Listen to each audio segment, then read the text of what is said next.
Good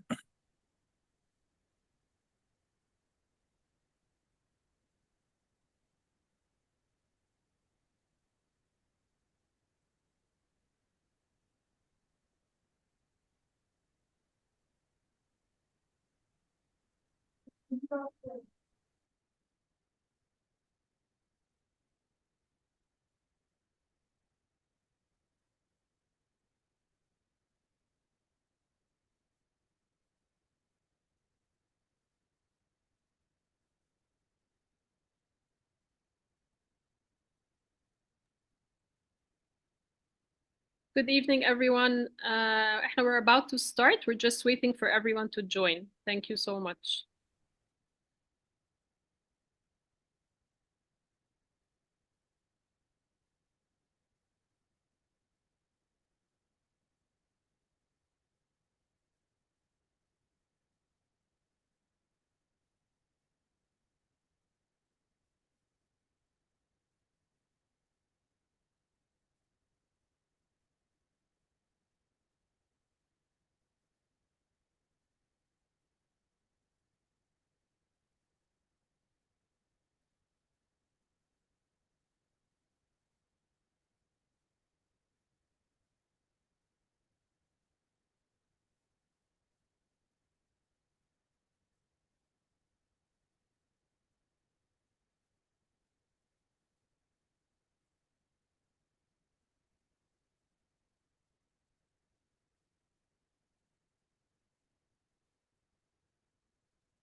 All right, I think we can get started.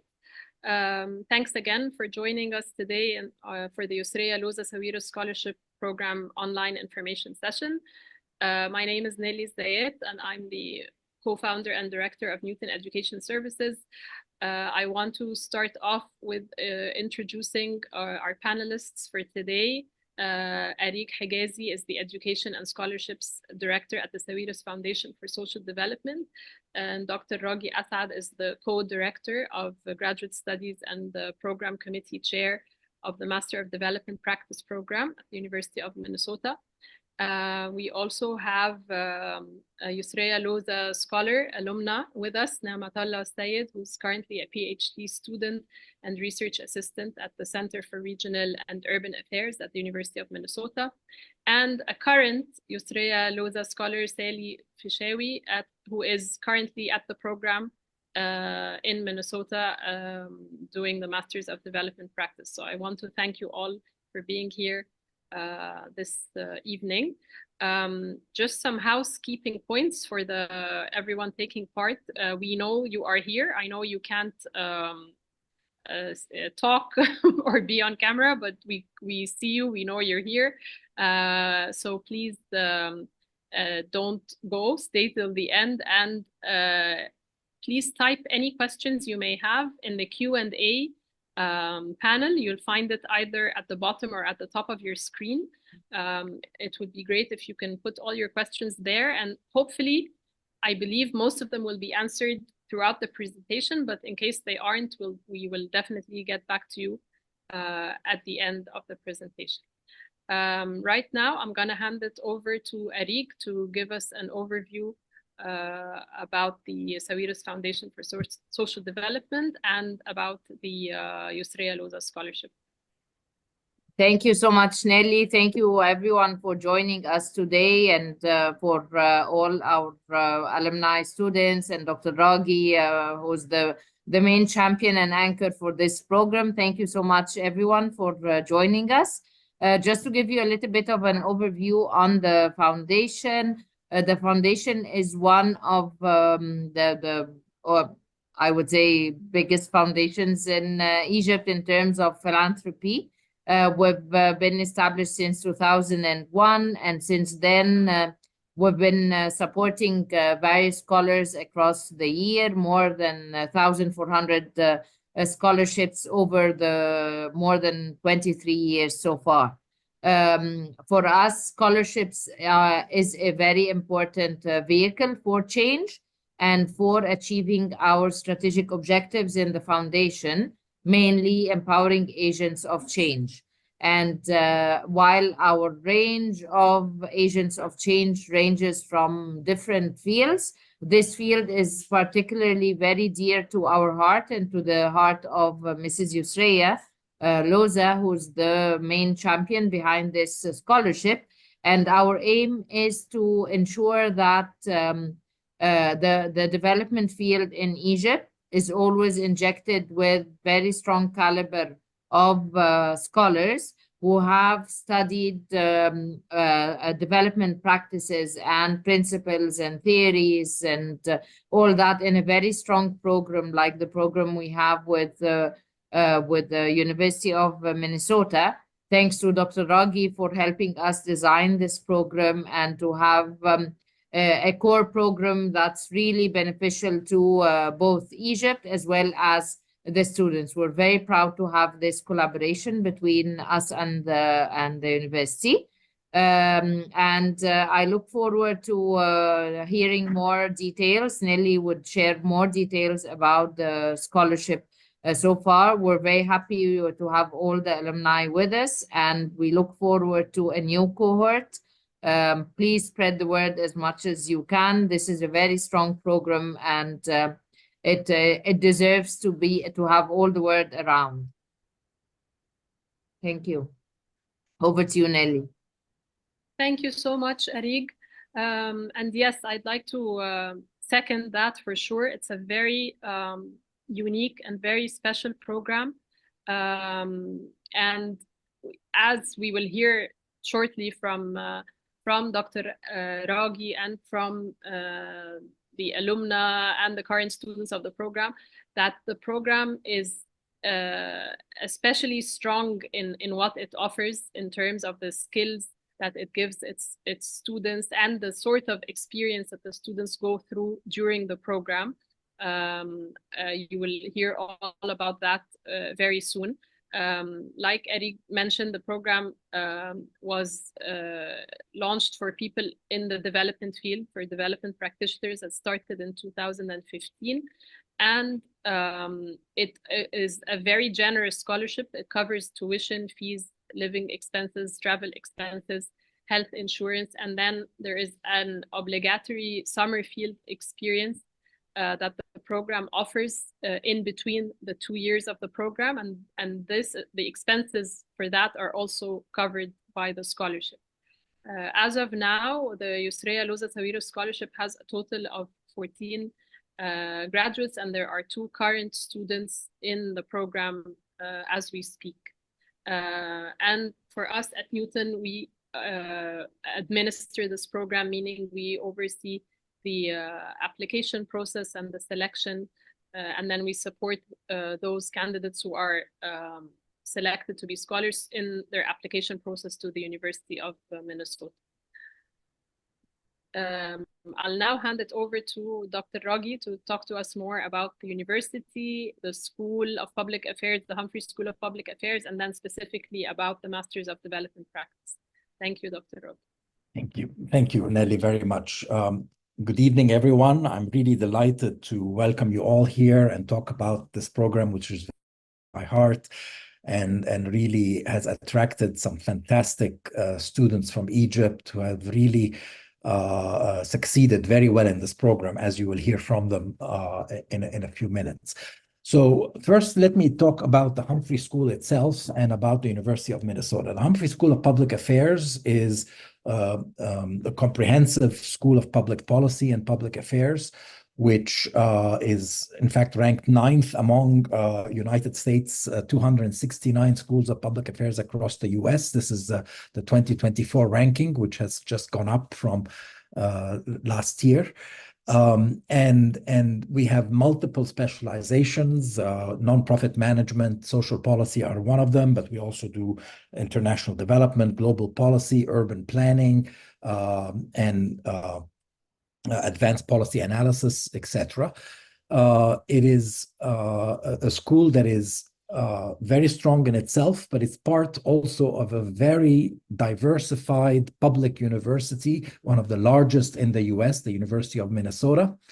And this being a multidisciplinary degree, we take advantage of all of the richness of this very large university to support this program. So while the program is housed at the Humphrey School of Public Affairs, it draws, which is a college or a faculty in Egyptian terms, it's considered a faculty. It draws on other colleges or faculties at the university, which include the School of Education and Human Development, where Na'matallah, who's going to be speaking later, is currently studying. It includes the School of Public Health. It includes the College of Agriculture, Food, Agriculture, and Natural Resource Sciences.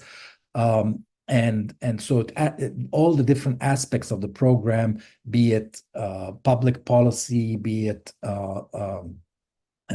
economics and social sciences, health, education, and environment, are incorporated through accessing this very rich university that has one of the most diversified offerings in the US. And so let me move to the next slide and talk specifically about the program. If you can move to the next slide, please. Yeah, so the Masters of Development Practice is a relatively new program. It has been around about 12 to 13 years.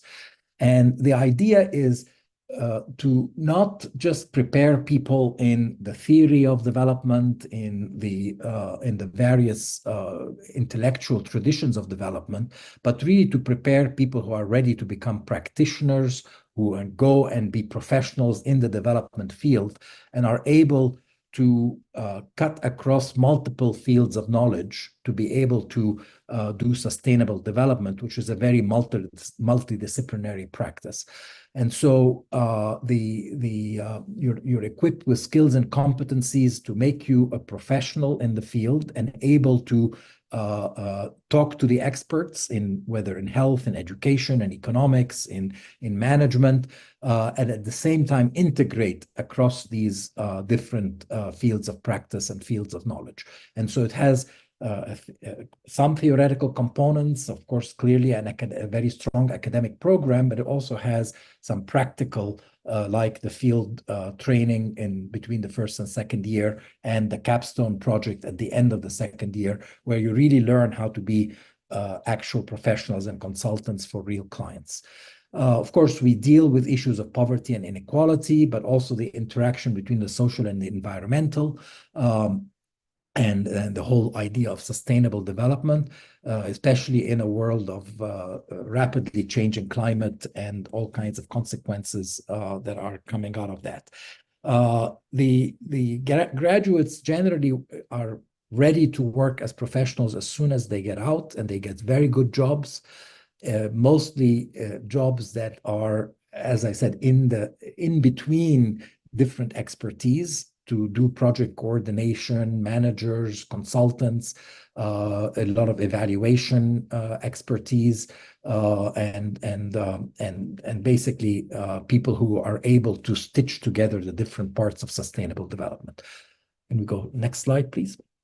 So the program has being housed in a very strong public policy school. You have access to courses in these various specialties: global policy, leadership and management, politics and governance. But the main idea is that you're also trained in multiple fields of knowledge. So you take courses in education in the School of Education. You take courses in public health in the School of Public Health. You take courses in environmental sciences in the College of Agriculture and Natural Resource Sciences. But you're also learning how to integrate across these, how to think about these different fields in a way, in a new way, in a novel way, and then how to relate them to the field of practice. So, and the focus on applied knowledge is really very important in this program. So you're expected to do a lot of the coursework is either required, or you choose among, there's flexible requirements where you choose among lists of courses in particular areas of work.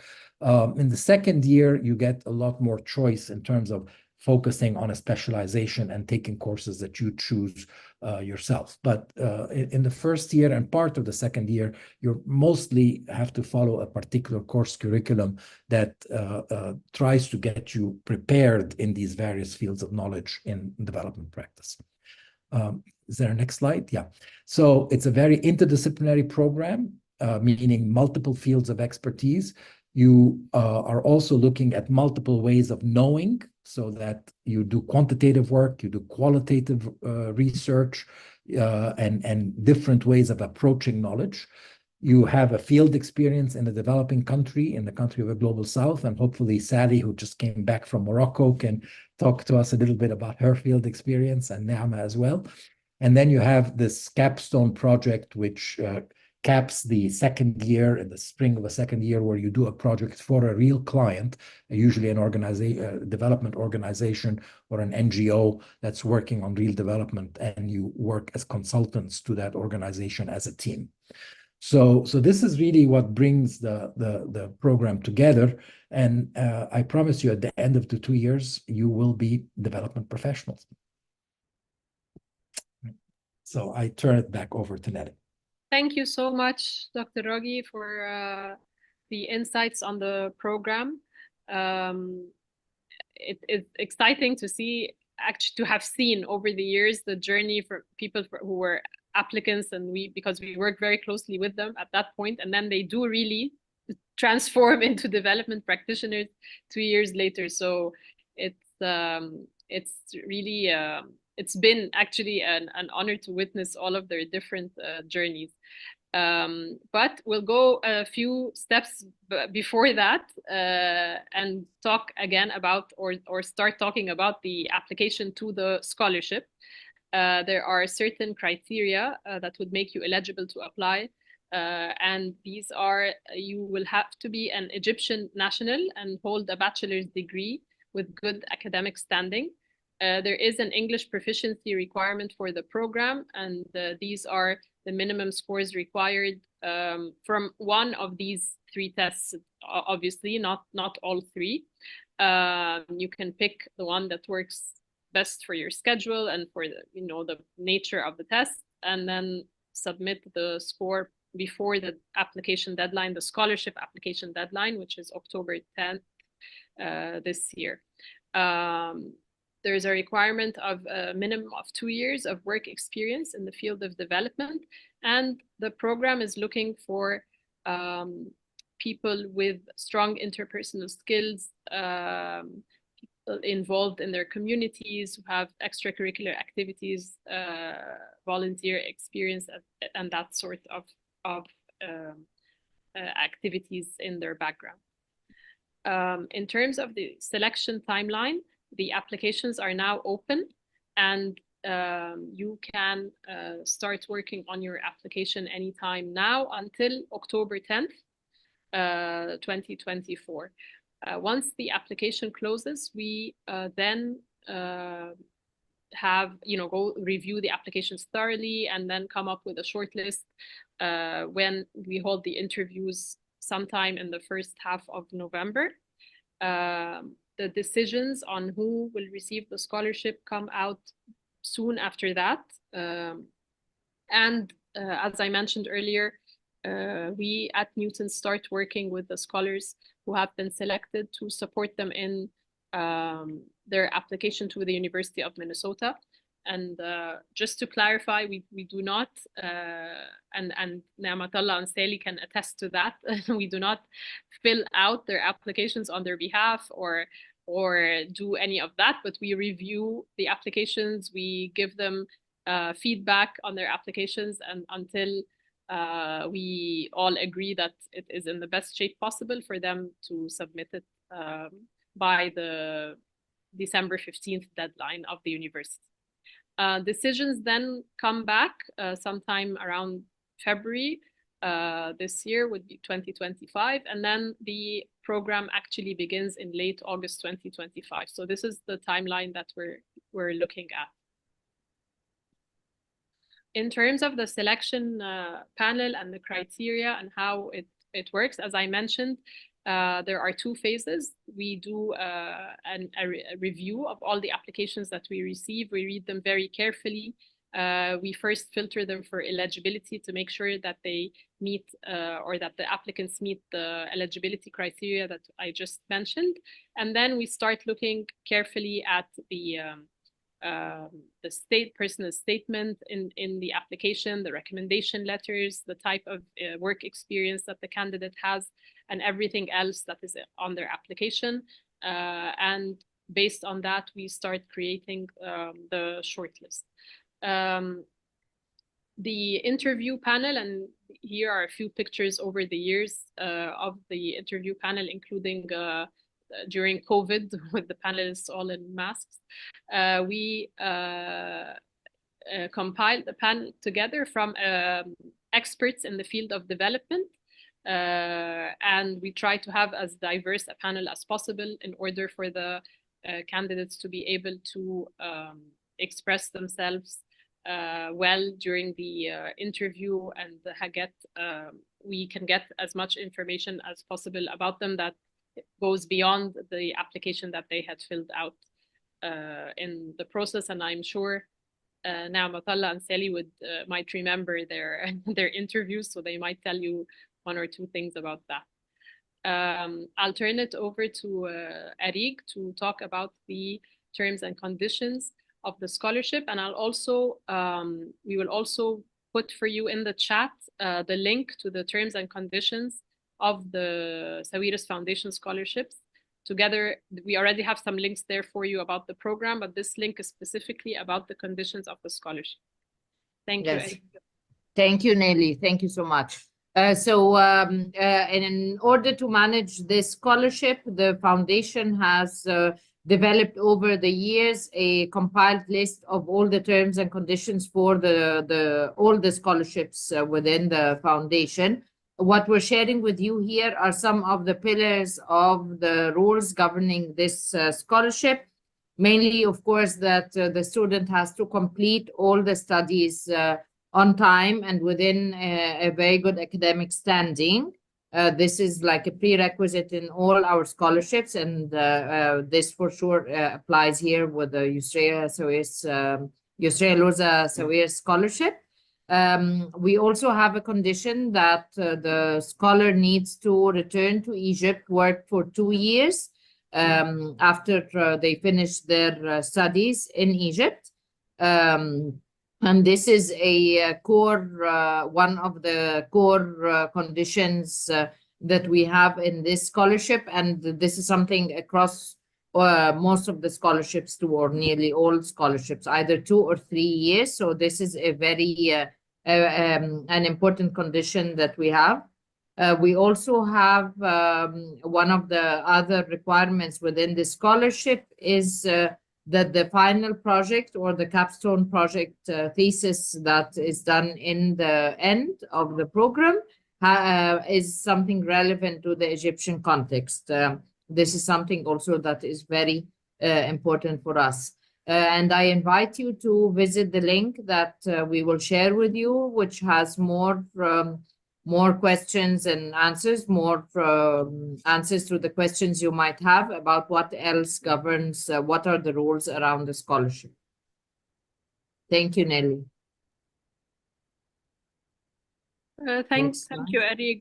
I was wondering also, Arig, if you would like to talk about the requirement for working on campus this year for the Yousriya Loza scholars in particular. There's like an additional requirement that has been added for this year's applicants, correct? Yes. I'll talk more about it, and I also invite Dr. Raghi to speak more about this. But this year, part of we've always noticed that our scholars are very valuable to the University of Minnesota, and through their studies, they are able so much to contribute to the campus and the study program on campus there. And therefore, part of being able to continue with this scholarship was to have the students in the second year work on campus so that they can co-fund, partially fund the scholarship for the second year. For us, this is very important in terms of the sustainability of the program. So it's a two-way benefit for everyone, the sustainability of the program, as well as the student, the work opportunity that they get from the experience of working in the second year. And of course, Dr. Raghi can add to that. Sure, I'm happy to add to that. So there are many opportunities on campus for research assistantships, teaching assistantships, and generally graduate assistantships that are, and these come with a certain number of hours of work. So a half time, either at 25% time, meaning 10 hours a week, or at 50% time, meaning 20 hours a week. If it's you're required to do a 25% time, 10 hours a week, and that is usually covers half of your tuition cost, as well as gives you a salary and a stipend for living expenses. If you do a 50% time, meaning 20 hours a week, you get your full tuition covered in the second year, and having a stipend, an hourly wage that you get to cover your living expenses. So, and our students, the Sawiris, Yousriya Loza-Sawiris scholarship holders have been very competitive for these campus opportunities and have done extremely well over the years in getting them. And so we thought we'd make it an important part of the second year is your ability to get at least 10 hours per week or 25% time assistantship to support your own education in the second year. And maybe our students can say something about that. Yeah, should I jump in now, or? Sure. Why don't you say, if you want to say something? Yeah, go ahead. Yeah, I think that's an amazing, addition to the program. That was not a condition when I was doing my master's. But I know a lot of my cohort did actually get an assistantship, whether it's teaching assistant or research assistant during their studies. I didn't, but I can see the difference it made in their experience and in their skills during the master's. And actually, this is now how I'm funding my PhD. I work 20 hours, which covers my entire tuition as a PhD student, and I can see the value of that. And I can also say that we are very competitive when it comes to those job opportunities. And if I'm funding my entire PhD through those opportunities, you can definitely find one when you're here on campus. And I'm glad that this is the condition for the second year, so that the students are already here and they're familiar with the university and everything. So yeah, that's it. Thank you. Thank you so much, Namatallah. Thank you. All right. Actually, since we're on the topic of the program students and scholars, this is just a very quick overview of the previous scholars, alumni of the program. So we're not going to go into all of the details, but here's just a kind of a snapshot of who they are, when they were in the program, what they're doing right now, where they graduated prior to the program, just to give you an idea of the different profiles that were accepted into the program over the years. We're very proud. We're very proud of all the scholars. I haven't joined the program for long. It's only been 2 years with the foundation, but I always bump into different people from the scholars who tell me that I was a Loza-Sawiris scholar, and it warms my heart and it makes us feel really proud when we see how the alumni are now performing in the field of development in Egypt, and how the knowledge and expertise they gained through this program is helping them progress in their career. Yani, I wish that you can get to familiarize yourself more with the profiles of the different students. Get in touch with them if you want. I'm sure they will have a lot of valuable insights and valuable advice to you as you're applying for the program. And this is one of the coherent groups that we see. They are always connected all the years with each other. Thanks a lot to Dr. Raghi, of course, with all the effort that he does to bring the students together and link everyone together. So we very much look forward to seeing more and more of the distinguished students join that core group. Yes, thank you, Eric. Absolutely. If I mean, you can see for yourselves the different profiles and the different where they are today, and of course, in between those two points, they've done a lot more as well. So once you contact them or reach out to them, I'm sure on LinkedIn, you can find them and you can reach out, and I'm sure they'll all be very happy to help you and answer all your questions. So right now, we're gonna actually hear more from Na'matullah and then from Sally. So we're gonna start with Na'matullah, who will share with us some insights about her experience in Minnesota, and after that. Yeah, thank you, Nelly. Good evening, everyone. Thank you for having me here today with all of you. I want first to express my gratitude to the Sawiris Foundation and Newton Foundation and the Scholarship Committee for giving me this opportunity in 2019 to go and join the University of Minnesota and have my master's degree from here. I would say the program at the University of Minnesota at the Humphrey School has been transformative in many ways, both professionally and academically, and personally, actually. The program for me, one of the main strengths of the program is that it combines both rigorous coursework and also practical hands-on experience, as Dr. Raghi was saying, and everyone was mentioning.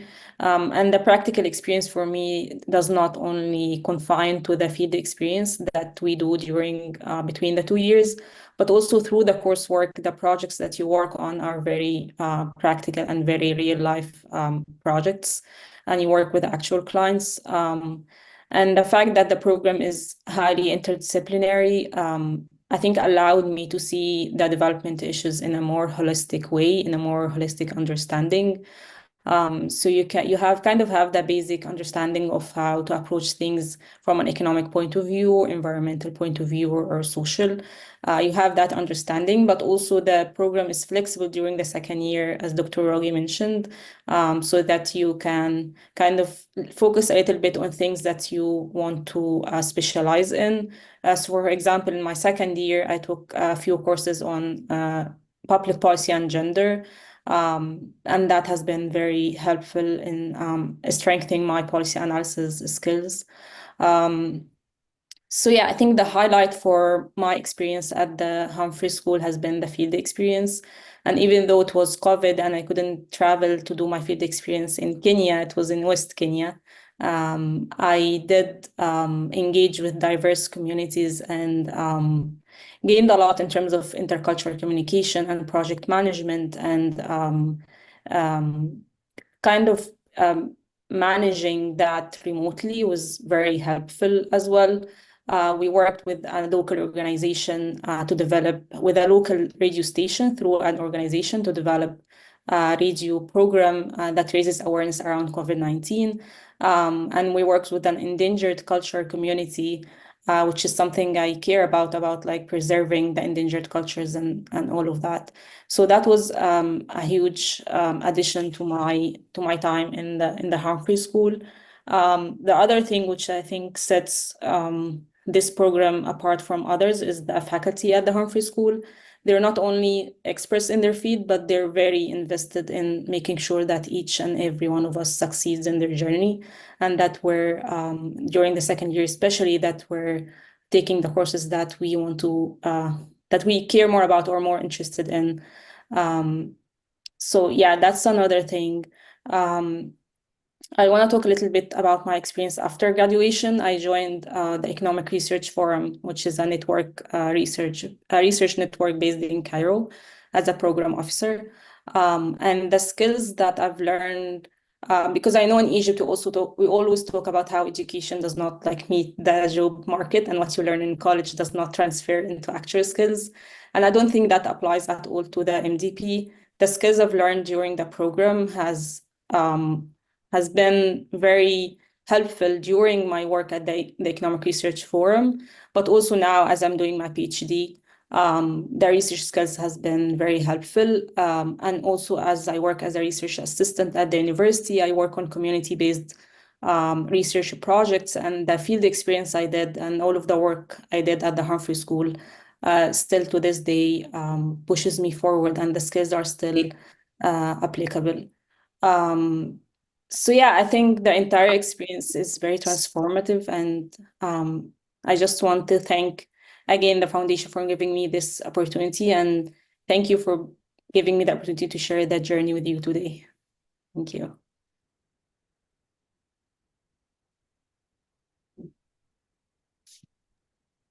Thank you so much, Namatallah. And I mean, if like they say, a picture can tell 1,000 words. You can tell from your pictures up here how much you enjoyed your time at the program, and also how cold it was sometimes. Yeah, exactly. So thank you for sharing that. We'll now hear from Sally, who, like Dr. Raghi mentioned earlier, just got back from Morocco.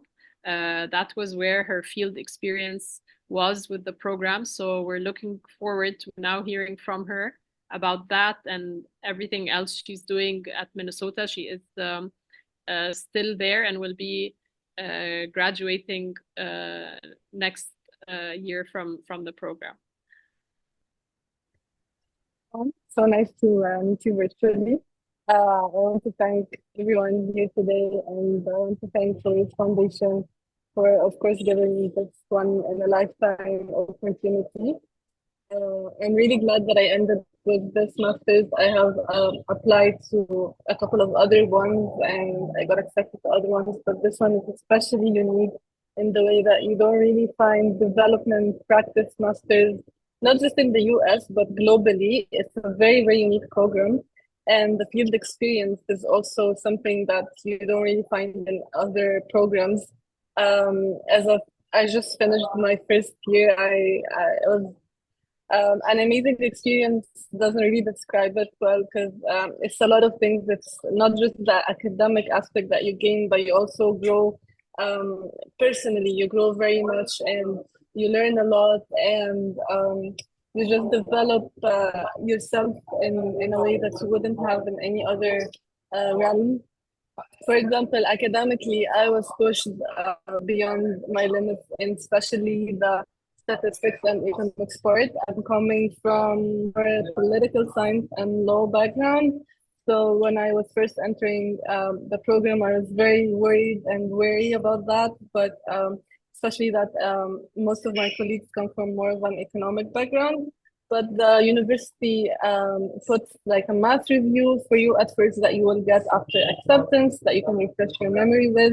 And one of the most helpful things I found across all my professors is how helpful they are. If you're struggling with any points, you will find the support that you need from your professors, from your TAs, and from your colleagues as well.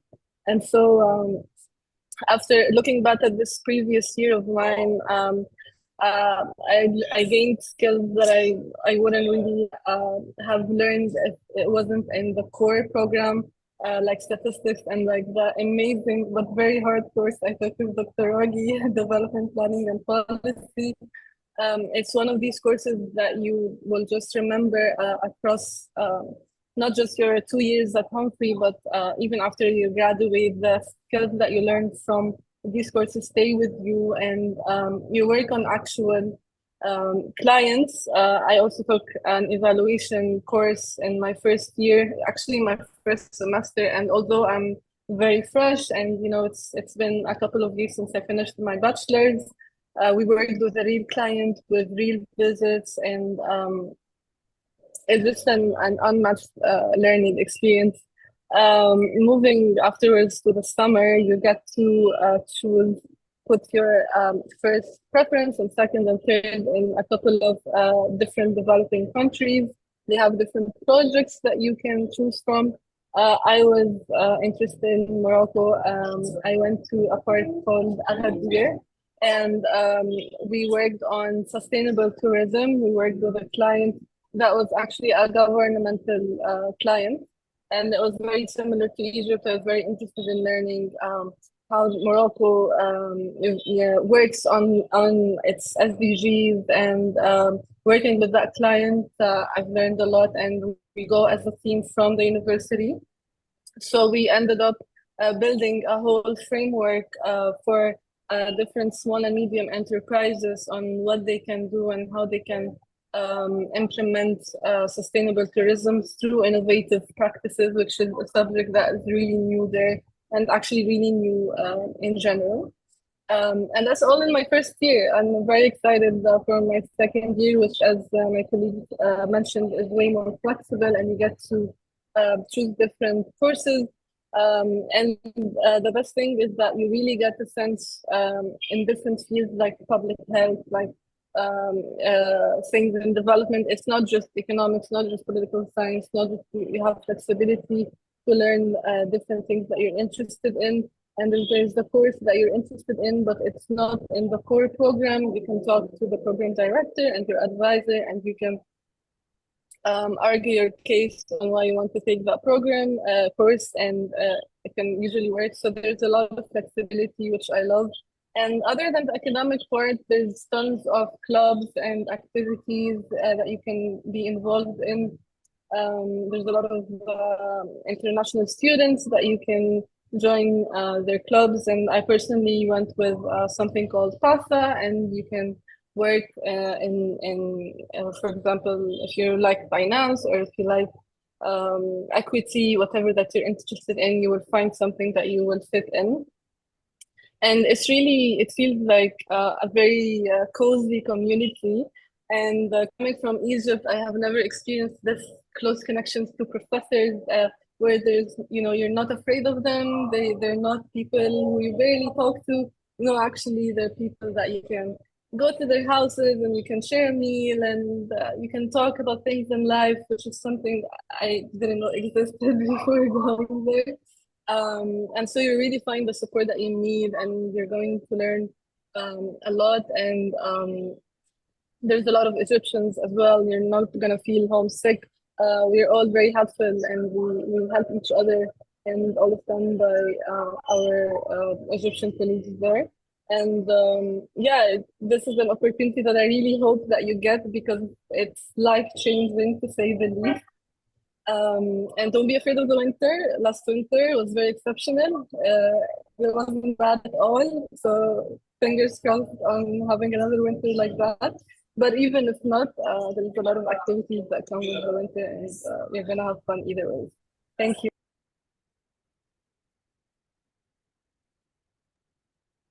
Thank you so much, Sally, for all the insights and for reassuring everyone that there is a great Egyptian community at the University of Minnesota and in the program, who also keep going back.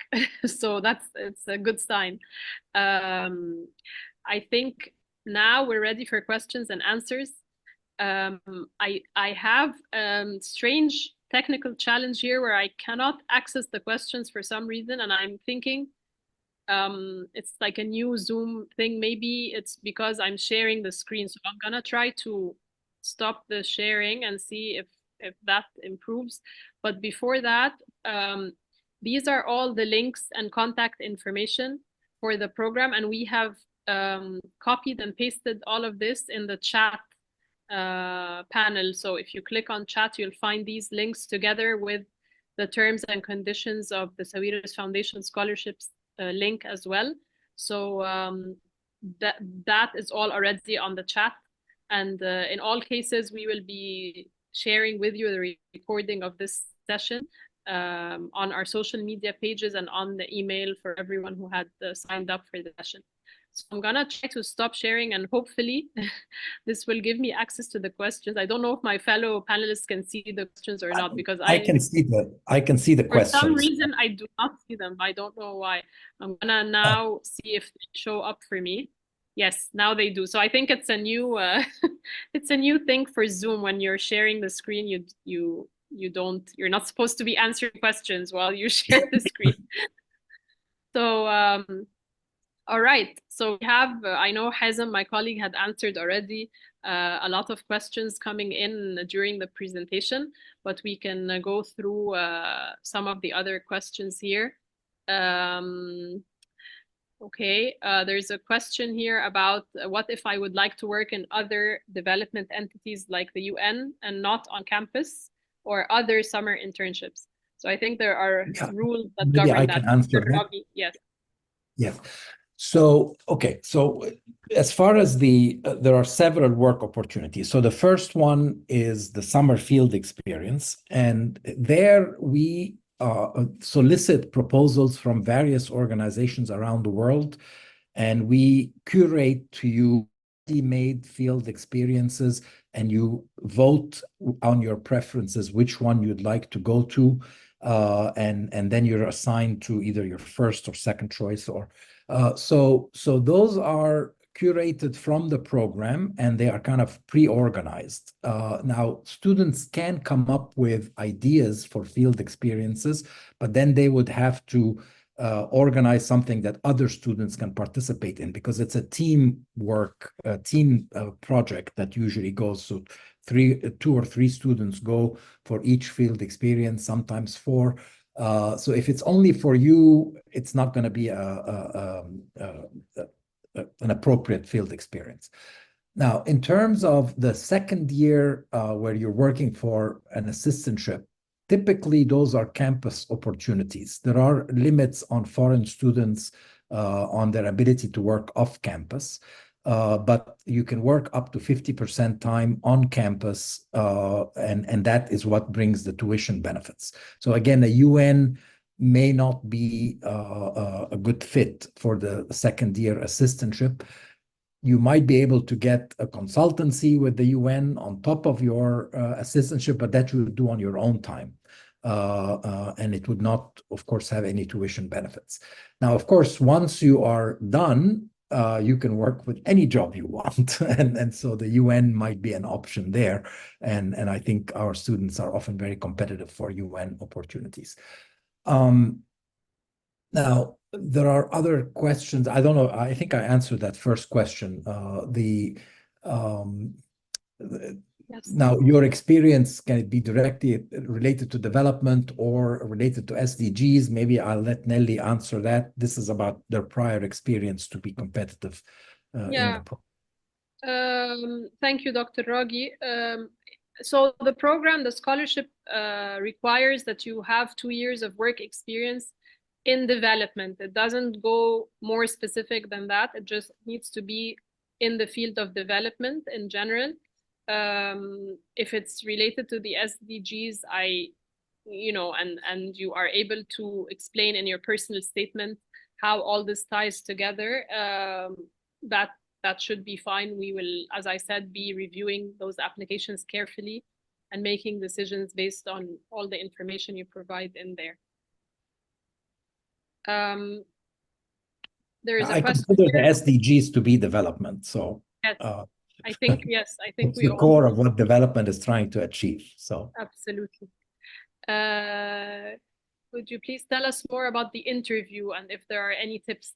I'm wondering if I don't know, Na'matallah, do you remember anything about your interview? Yeah, I remember being very nervous. But I think the tip is when you walk into the room, I think the thing is you don't expect 8 people around the table. You would think that you're only meeting 1 or 2, but you're meeting the committee, like a well selected committee of the development field, from the development field in Egypt. So I would say the tip is to not get very intimidated. They're very nice people, and they're not gonna do anything to you. You just have to be well prepared, and as Nelly said in the slides before, you just have to know what exactly that you want to do and how the scholarship helps you, or the program will help you achieve that. And stay like in your calmness and don't get too nervous by the number of people in the room. Yeah. Yes. Thank you, Namat. I think this is very good advice. I would definitely agree with everything that Namatullah said. It could be intimidating. It's a bit scary to walk into a room that has a large number of people on the panel, but it's really more of a conversation to get to know you better and to understand you beyond what you told us on the application form. So yeah, I wouldn't worry too much if you know, if this is what you're really interested in doing, if this is your passion, and if you have the right experience and background for it, you should be fine during the interview. There's a question about what forms of working in the development sector is working in a school described as one of the development sector. أنا برضو يعني I think this is another kind of follow-up to the question before about like what counts as work in development, and I don't know if Arig would like to add anything there in terms of what we look for in development experience prior to the program. In terms of development experience, let me open the video. Yeah. So in terms of development experience relevant to the program, we usually look at different fields of interest to the foundation. Like the foundation focuses mostly on anti-poverty programs, multidimensional poverty. We work in education, we work in economic empowerment, social empowerment. These are the areas of very high interest to the foundation. So as much as there is relevant experience within that field, this is an area where we find it most relevant to the foundation. Of course, that's not an exclusive list. It doesn't mean that other areas of work are not regarded as a priority. But for us as a foundation, this is where we have our top priority. Thank you, Arig. Okay, we have a question here. If I have a master's degree already, but I want to do another one in development, will I still be able to apply?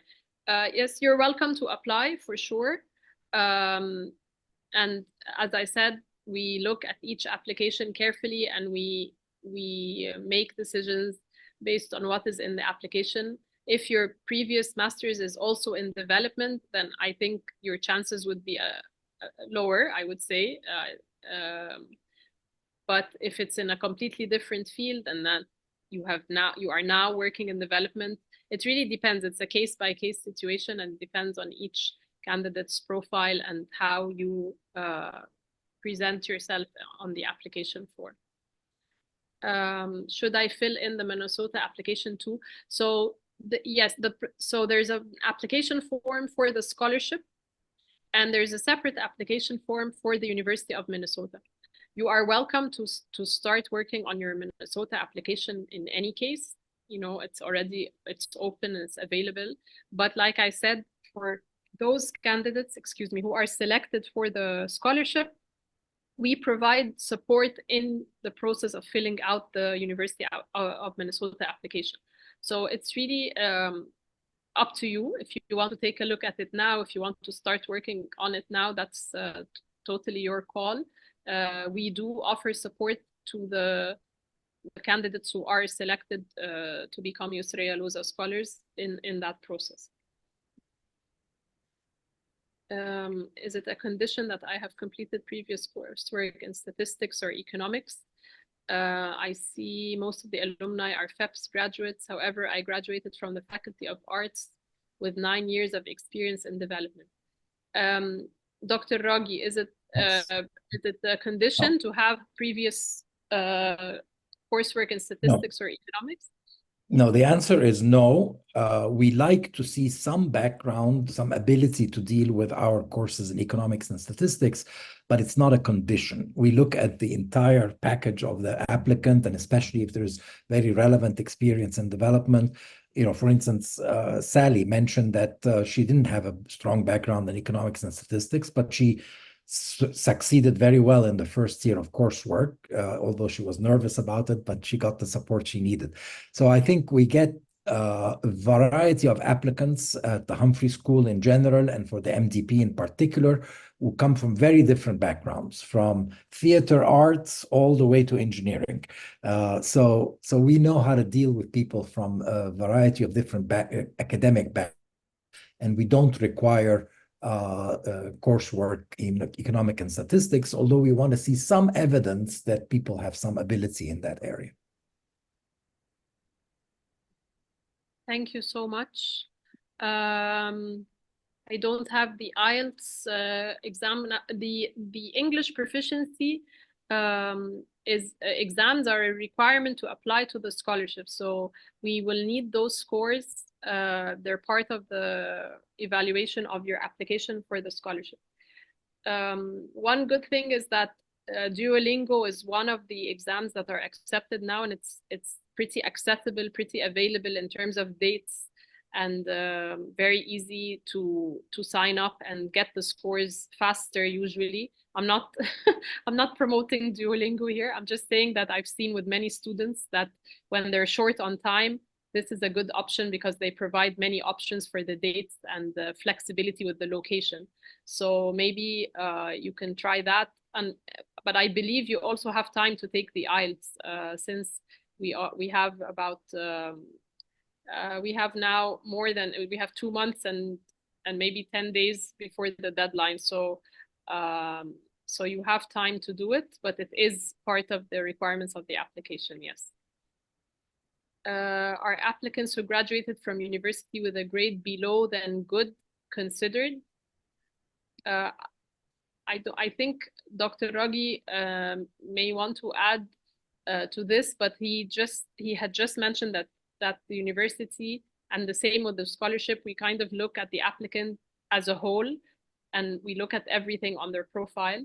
There isn't a single deal breaker, but we kind of look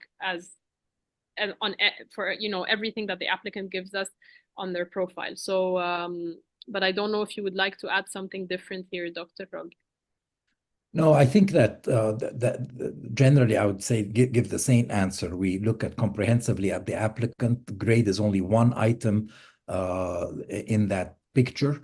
And generally, from my experience, that the foundations or the criteria for the scholarship are generally sufficient for somebody to be admitted to University of Minnesota. I don't know anybody who was qualified and selected for the scholarship who was then found not to be acceptable to the University of Minnesota. So, so your bigger hurdle is to satisfy the the committee from the Yousriya Loza-Sawiris scholarship.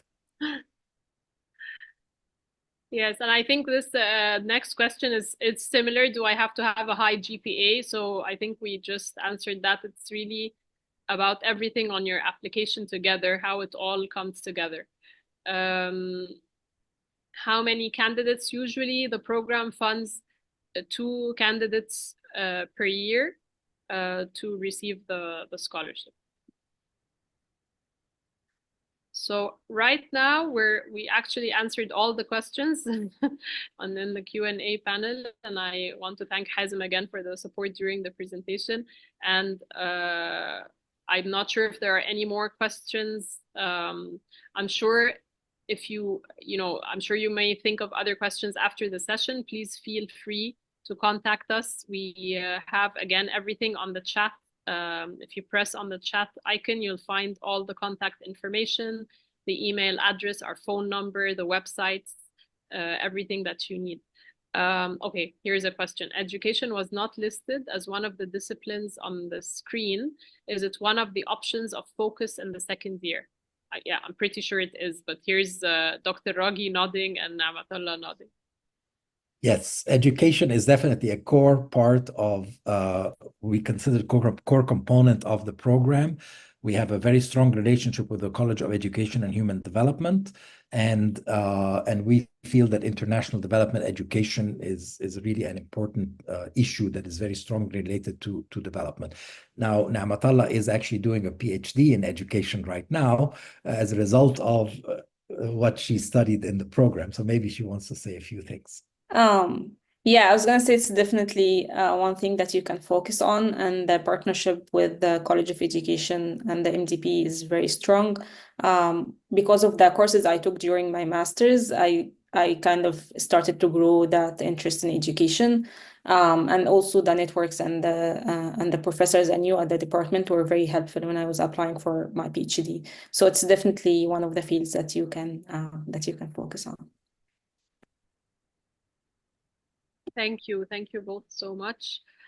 I believe that's it with the questions from the participants. And like I said, please keep the questions coming over email, over the phone. We are happy to answer them, and the deadline is October 10th. We will be having other information sessions, both online and offline, so please continue to follow our pages in Newton Education Services and the Sawiris Foundation page for information on those. I want to thank everyone who is here on the panel. Dr. Raghi, Asad, as usual, thank you very, very much for the insights and for being with us today. And I want to thank Na'matullah and for all the great insights that you gave us. Arig, thank you very much. From the foundation, and Sally, who we lost along the way, but I want to also thank her for all the information she shared, and the team at Newton as well. Thank you, guys. So with that, we're gonna end the webinar. The recording will be provided soon over social media, and we will be here to answer questions moving forward. Thank you very much, and have a good day, Dr. Raghi. And Na'matullah, right? And good night to everyone. Thank you. Thank you, Nelly. Thank you, everyone. Bye-bye. Bye.